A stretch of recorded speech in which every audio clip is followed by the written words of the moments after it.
Good afternoon, dear listeners. This is the Foreign Policy podcast published by the MGIMO Institute for International Studies. I'm Sofia Babkina, research fellow at MGIMO, also the editor-in-chief of the podcast, and visiting fellow at the permanent mission of the Russian Federation to the international organizations in Vienna. This is the first time that we are publishing an episode entirely in English, but we have a really good reason for doing so. My guest today is Dr. Rafael Mariano Grossi, Director General of the International Atomic Energy Agency. Your Excellency, good evening. It's a pleasure to see you again, and thank you for taking the time to join our podcast. Hello, good evening. It's a pleasure for me to have this conversation with you. Thank you.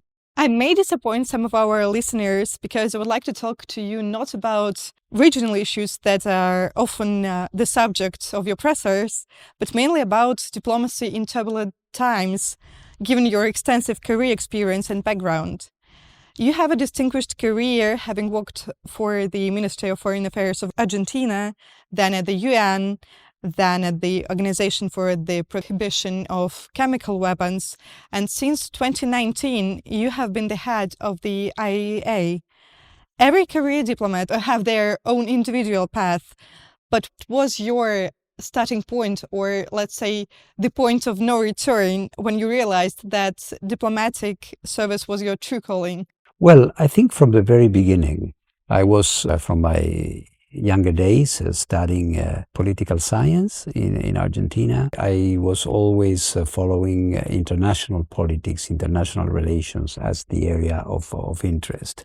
And then at the end of my studies, when I had to choose a career, a professional career, foreign service looked as a good choice, since I wanted to be involved in concrete projects, in some action, so to speak, not to look at international relations only from an academic perspective or a journalistic perspective. I don't know, different choices, career paths that were offered to a young graduate from political science or international relations. And I must say that from the very beginning, this was really closely linked with nuclear matters, because I started working for the nuclear affairs department at the ministry, and there were lots of exciting things happening at that time in my part of the world, especially with the rapprochement between Argentina and Brazil and the establishment of a bilateral cooperation between the two countries. So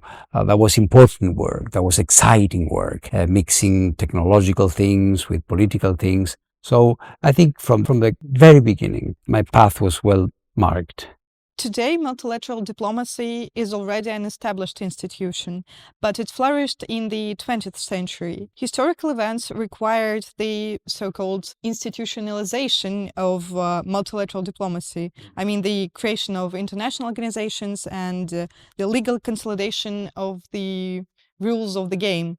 In 1957, the IAEA was created for these purposes, among others. In recent years, however, there has been a growing argument that multilateral diplomacy is in decline. Do you share this view? I have to recognize that there is this vision. This vision exists, this perception in the world that multilateral diplomacy, that international organizations are not as useful, let's say it bluntly, as they should be. There are questionings, challenges to international organizations. And to a certain extent, they are fair, because we don't see much of an involvement of the UN, for example, in crisis resolution or things like this. I think the antidote for that is effective multilateralism, where we can find it. More than explaining or convincing people that this is a good idea in principle, I think we have to show it. And we have to have examples where international organizations make a difference, and make a difference for the good, so to speak. And I think that the IAEA is a good example of international organization that really works, that delivers on many fronts: nuclear safety, nuclear security, safeguards, and all the applications: water, food, insect pest control, I don't know, you name it. Let me ask you also about, to elaborate on the IAEA activities. Ever since you became the head of the IAEA, what are the most successful projects that have been implemented during your tenure? Well, it depends on which area, because our mandate is a very wide one, because we move from non-proliferation to nuclear safety and to applications.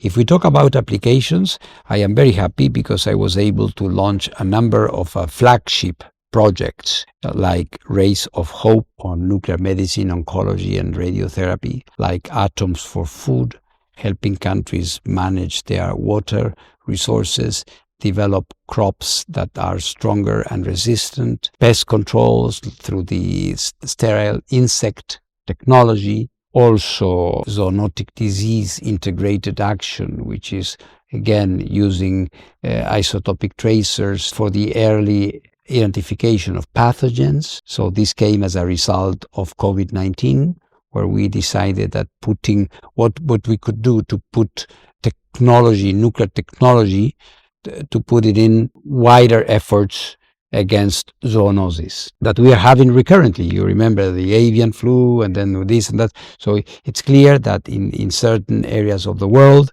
the intersection between animals and human beings, that whose line is becoming more and more blurred. So we are more exposed to some of the pathogens that eventually led to this big catastrophe of the COVID. So we were able to do this. We are also working in the environmental dimension through NuTech Plastics, which is an initiative aimed at also using nuclear techniques to isolate and determine the degree of contamination through microplastics and nanoplastics, and then also with nuclear technology do the recycling. So, of course, Atoms for Net Zero is a project aimed at assisting countries in getting into nuclear energy. So as you can see, I have been able to launch a number of major programs that are starting to yield their results. I've been several times to Cybersdorf Labs and also the new lab center, and that the work that the IAEA and its staff is doing, that's very impressive. Last year, you met with a group of early career Russian professionals in the field of nuclear non-proliferation, organized by the Primakov Center and the Russian Permanent Mission. I was part of the group and had a chance to ask you about the prospects of the JCPOA against the backdrop of the imminent expiration of Security Council Resolution 2231 and also President Trump's return to the White House. At that time, you replied, if I of course may reveal it, that was a billion-dollar question. Exactly 1 year later, we have seen some serious escalations around Iran. How would you answer my question today, and what remains on the agenda in relations between Iran and the IAEA? At that time, when you asked the question, there were many unknowns which have been confirmed with time, in the sense that the skepticism of the Trump 1 administration only continued with the Trump 2 administration, so there was no surprise there. And the efforts undertaken under the previous administration, together with Russia and other countries, to try to revive the JCPOA did not bear fruit. Doesn't matter why and the reason, but they could not be materialized.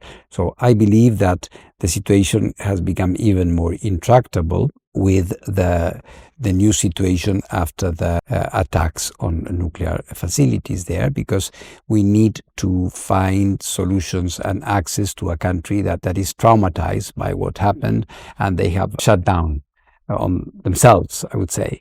Do not want to see much of an international inspectorate within their borders. So it's a big effort to keep the safeguards activities alive in Iran. We have started, but the start is extremely slow, and we are trying to explain in every possible way to our Iranian counterparts that the only way to find a stable, durable solution that could provide some certainty, safety and security to Iran would be through a diplomatic solution. And this is what we have been trying to do, accompanying the processes, some very, very informal contacts between the United States and Tehran, or some more formal, but we are trying to help. As an academic who received the opportunity to witness the work of various international organizations and institutions and the operations of the IAEA from within, I get the sense that people outside these circuits have a vague notion of what these organizations really doing. I mean, the common Philistine view, to my mind, is that for the most part, they are focused primarily on diplomatic negotiations and function more like a political forum. And I can attest that that's not the case with the IAEA, at least with the IAEA. But what would you say to the critics of international organizations? Well, I would say that every case is different. And international organizations should be assessed against their performance. Of course, there are structural problems with some international organizations having to do with their size, their bureaucracy, their political approaches to things. Here, we try to become and to remain relevant, very relevant, impartial, but never indifferent. So getting involved. And this is exactly what we have done in Fukushima by, getting ourselves in the middle of these debates inside of Japan, between Japan and some regional countries, by offering a technical solution that could be viable for everybody. Or more dramatically, if you want, with the war between Russia and Ukraine, where the Zaporozhye nuclear power plant was occupied by Russian forces early on, and we decided that given the volatility of the situation, the fact that it's a combat zone, there are attacks, etc., we should be stationed there. So there were long and painful negotiations, as you can imagine, that led us to the possibility of establishing a mission, which is still working there, operating there. We just negotiated, as you know, a ceasefire, limited ceasefire around the plant to allow the restoration of the Dniprovska line and the Fierovsk-Plavna line on the Ukrainian side of the line of contact. So, as you can see, this is a very clear, very concrete way in which we are interacting with the management of the plant and with the two countries. Let me also ask you about Russia's role in the IAEA from a different angle. As one of the founding members of the agency and one of the most advanced players in the domain of nuclear capabilities, Russia plays a significant role in the organization's activities. What does Russia bring to the IAEA table? You said it. I mean, it's a country that has been one of the founding nations of this institution. Is a country that brought nuclear technology very early on in its history. So it is a depository of the NPT. So it's a country that has been present at every single turn of the road since the advent of the nuclear era, both militarily speaking and non-militarily speaking, and also at the IAEA. So our technical people get together very, very frequently, and us at higher level as well. I have regular meetings with Liachev from Rosatom. We have a political dialogue at the highest level with His Excellency the President of the Russian Federation and ministers of the Russian Federation, Mr. Liachev, as I said, and others. So the relation is very intense. Of course, also the fact that Rosatom is the leading vendor in terms of exports of nuclear technology, that makes us work together in a very, I would say, important way, because I don't think that the company wants any of the projects in Turkey, in Bangladesh, or in Egypt, or in any other place, soon in Uzbekistan as well, to have any problem. And in this area of work, it is the work with the IAEA that provides the confidence to the international society by and large. So, and of course, there is the presence of many, many staff members, the IAEA of Russia directly or Russian origin, that creates very important community within the institution. According to an informal geographical rotation, which is implemented rather inconsistently, the next UN Secretary General might be a representative of the Latin America and the Caribbean. You yourself are considering running for this position. Yes. In a recent interview with a Swiss media, Yes. you noted that the UN has lost its ability for active diplomacy. Yes. And that this both concerns you and motivates you. Could you please elaborate on this thesis? And if I may, a follow-up question. In Russian literature and philosophy, we have the famous question, who is to blame and what is to be done? From the titles of books by Alexandra Herzen and Nikolai Chernyshevsky. I'm familiar with that. Yeah. So who is to blame and what is to be done with regard to the UN structures? It's a very rich discussion and a very important matter. I think I tend to be more on the side of what is to be done than on the who's to blame. The who's to blame Herzen school is okay, soul search and exploration of the reasons for things is important. But for us, the practitioners, what we have is an international situation and we have an institution which is there for, of course, knowing and having an ability to grasp the past and the reasons that we may ascribe to what is happening is very important, of course. But we have to be oriented towards action.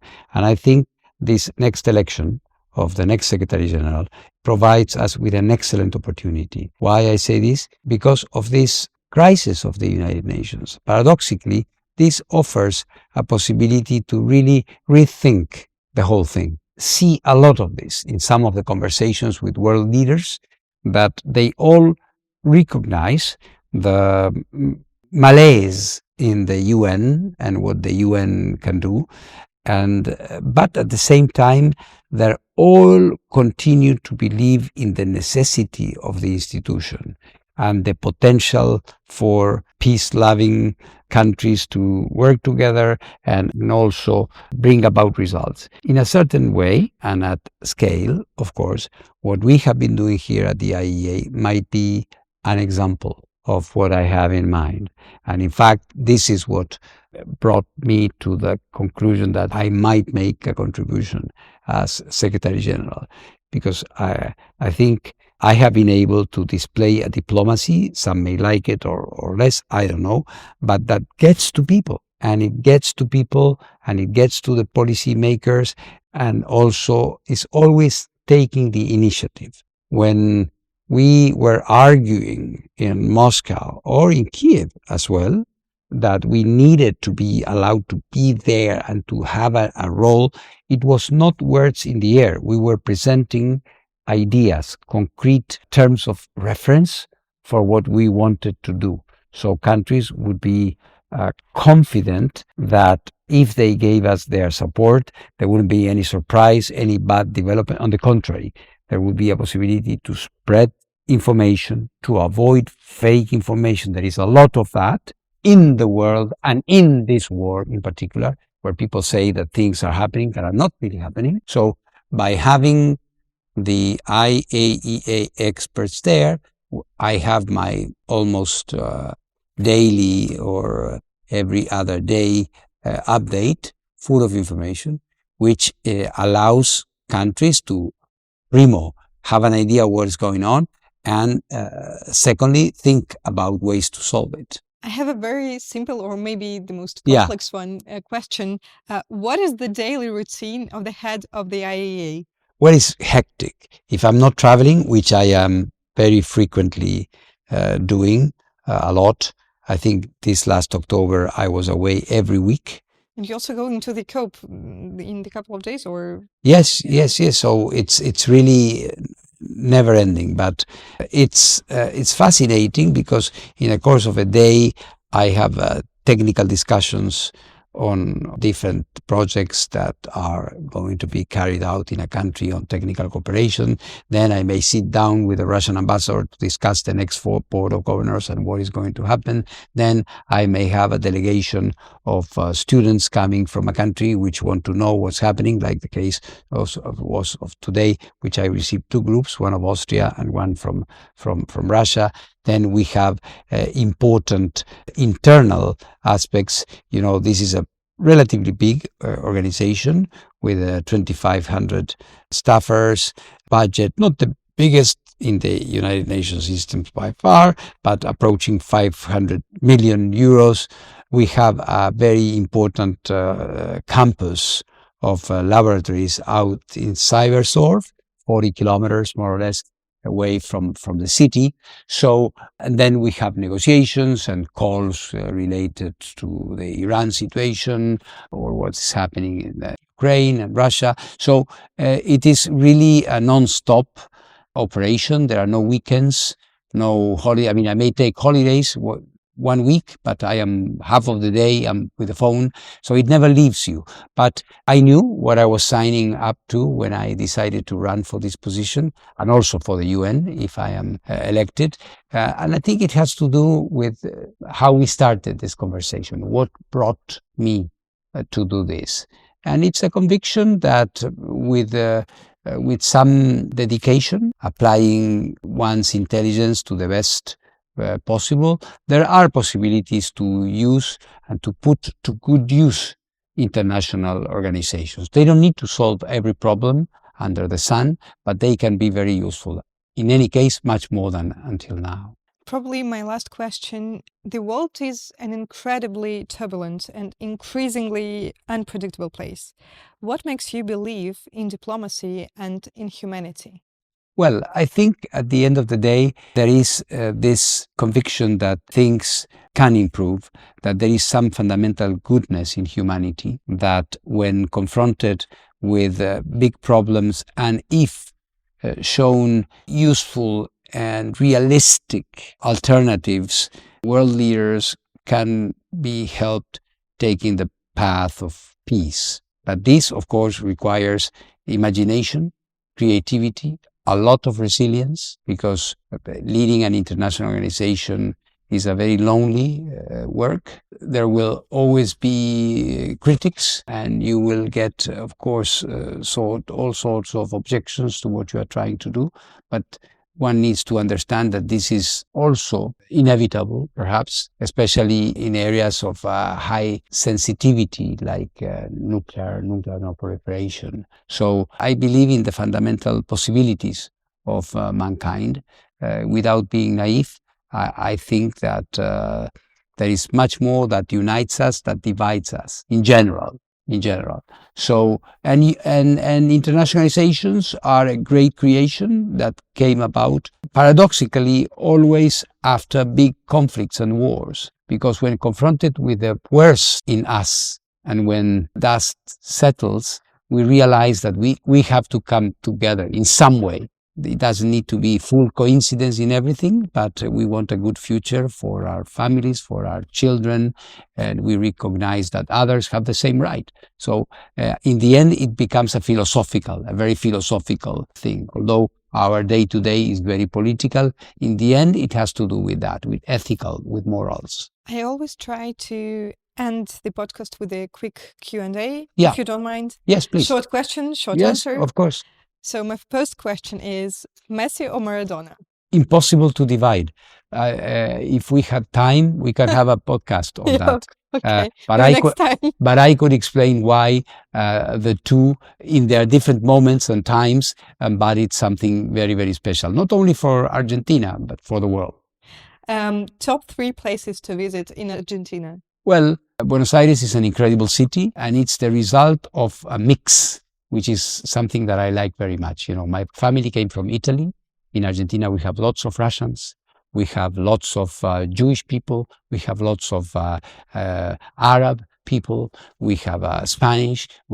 So it's a great mix of people. And so it's interesting I'm sure, from a Russian perspective, to go there, see the mix of architecture and things, and how is it that all these people that came from Europe and established that city brought their things and their culture together. So I like very much the south of the country, the glaciers and the lake districts over there, and perhaps also the subtropical northeastern part. Of course, Russia is much bigger, but Argentina is quite big also. So you can go from subtropical to snow.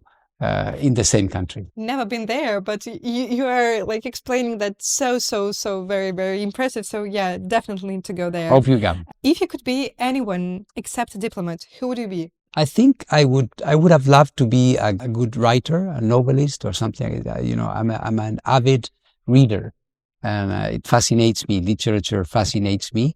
For example, one of the things I love most in Russian literature is Leo Tolstoy. I think I read War and Peace 3 or 4 times. And you know, we can cite authors from all over the place, but I think it's a unique talent to put into words, to make people travel in imagination and in spirituality with words. I think you predicted my next question, because I wanted to ask you to name 2 works of fiction everyone should read. Okay, War and Peace. Absolutely. Okay, that's the first one? Absolutely. And that would be the first. And the second would be the Odyssey. Right. I love that. And I think it connects a little bit with my job, because Odysseus is a guy that is always finding solutions against all odds. You know, in these troubles, he have to go back home, and it takes years after the war in Troy.